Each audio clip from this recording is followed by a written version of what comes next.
Mesdames et messieurs, bienvenue à tous dans ce journal à une de l'actualité. Ce soir, cette innovation à l'École nationale des enfants déficients auditifs de Nzayan avec la mise en place de la première classe de 6e, une grande avancée qui permet à ces élèves sourds-muets de préparer encore leur avenir.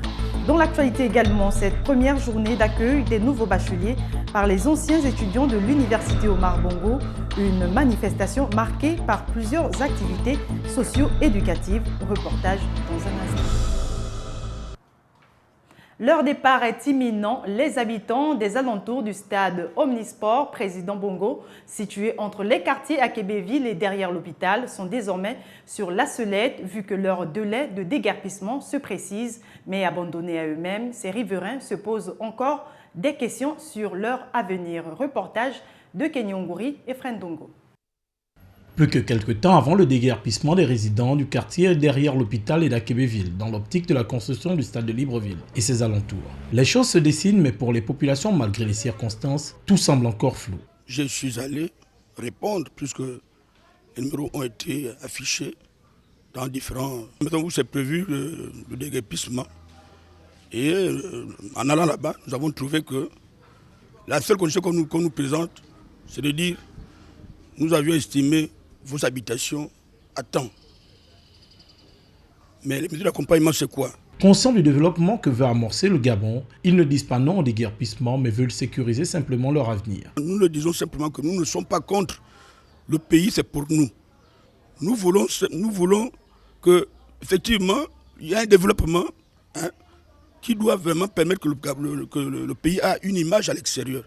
Mais que les pouvoirs publics, que ceux qui dirigent, que ceux qui décident, qu'ils pensent que nous sommes aussi des êtres humains. Il est question qu'ils nous donnent les terrains. Donc jusqu'à ce jour, on vous propose seulement l'argent. Mais la durée du temps que ça va mettre, nous ne connaissons pas. L'opération d'identification des habitations et résidents qui ont démarré se sont déroulées dans un climat d'incompréhension à ce qui semble. Seule l'évaluation du bâtiment compte, mais pas des parcelles, ce qui remet au grand jour le problème des zones de relogement dans notre pays après déguerpissement. Depuis sa création en 1982, l'École nationale des enfants déficients auditifs ENEDA de Nzayan a ouvert cette année sa première classe de 6e, toute chose qui permet à ses élèves sourds-muets de prétendre à un avenir meilleur. Reportage de Douglas Tontoum et Frendongo.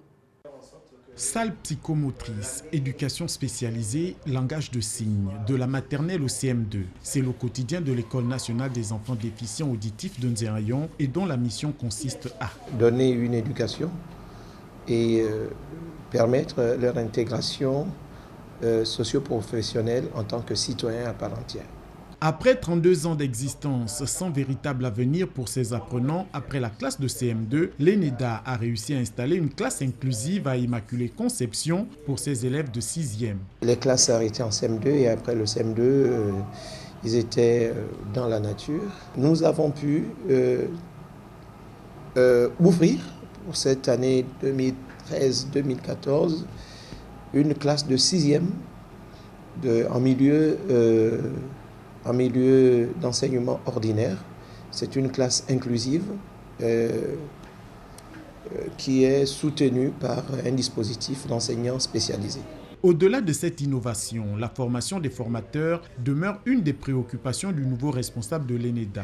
La difficulté majeure, comme je vous le disais, c'est une question de formation, de relais d'enseignants spécialisés dans l'encadrement des enfants, des élèves déficients auditifs. En termes de perspective, l'ENEDA entend construire un internat pour prendre en charge plus d'enfants, y compris ceux de l'intérieur du pays, en attendant évidemment la construction d'un établissement secondaire pour les enfants déficients auditifs. Et vous le savez certainement, le président du Conseil national de la communication, Guy Bertrand Mapangou, s'est fait porte-parole des journalistes du Gabon lors de la cérémonie de présentation des vœux au chef de l'État Ali Bongo Ondimba il y a quelques jours à Libreville, un discours porteur et plein de sens que nous décrypte ici Douglas Tonton. Exposé au président de la République, Ali Bongo Ondimba, les problèmes des médias gabonais, mieux, des journalistes du Gabon sans langue de bois, dans le but de rendre ces lettres de noblesse au journalisme gabonais. C'est la démarche du président du Conseil national de la communication lors de la cérémonie des vœux au chef de l'État. Mais j'ai bon espoir qu'ensemble, nous parvenons de faire la presse gabonaise l'une des meilleures de notre continent. Un discours fort de sens, décrypté par quelques professionnels. Il faut déjà louer ce discours offensif qui naturellement défend les droits du journaliste, privé d'un statut particulier et par conséquent voué à une clochardisation par des salaires au rabais, ce qui a pour entre autres conséquences le fait que certains d'entre eux soient comme otages d'hommes politiques, sinon bourreaux de certains hommes politiques, des bras armés pour faire du mercénariat. Le mercénariat qui est un travers du journalisme parce que justement, on est à la solde de quelqu'un et on ne fait plus le métier dans le respect de l'éthique et la déontologie. Grâce à ce discours, l'espoir est encore permis pour sauver cette noble profession au Gabon. Ce ne serait pas un péché ou un crime de lèse-majesté que les journalistes au Gabon aient un statut bien particulier. Ça passe aussi par le toilettage de l'actuel code de la communication. Le discours impartial de Guy Bertrand Mapangou devrait aboutir à des états généraux de la profession de journaliste au Gabon afin de tirer vers le haut ce métier. Dans la suite de l'actualité, les anciens étudiants de l'Université Omar Bongo de Libreville ont accueilli chaleureusement ce vendredi les nouveaux bacheliers. Le Welcome Day, c'est la dénomination de cette journée d'accueil des nouveaux étudiants. Conférences, expositions et bien d'autres activités étaient à l'ordre du jour. Marcel Tsonga et Justin Bitegué pour le compte-rendu. C'est pour marquer de la plus belle manière la nouvelle année académique 2013-2014 et offrir l'hospitalité aux nouveaux étudiants que les anciens ont réservé un accueil chaleureux aux nouveaux en organisant des séances de communication. Nous avons constaté au sein de notre université, précisément lors des rentrées académiques, que les étudiants nouvellement inscrits à l'université Omar Bongo et surnommés les Bleus éprouvent de nombreuses difficultés à prendre leur marque. Plus de 3 mois, certains ne savent toujours pas comment se loger, comment se soigner, à qui s'adresser face à X ou Y problème. Cette situation est la résultante du manque d'informations sur l'entité, entendue par là l'université.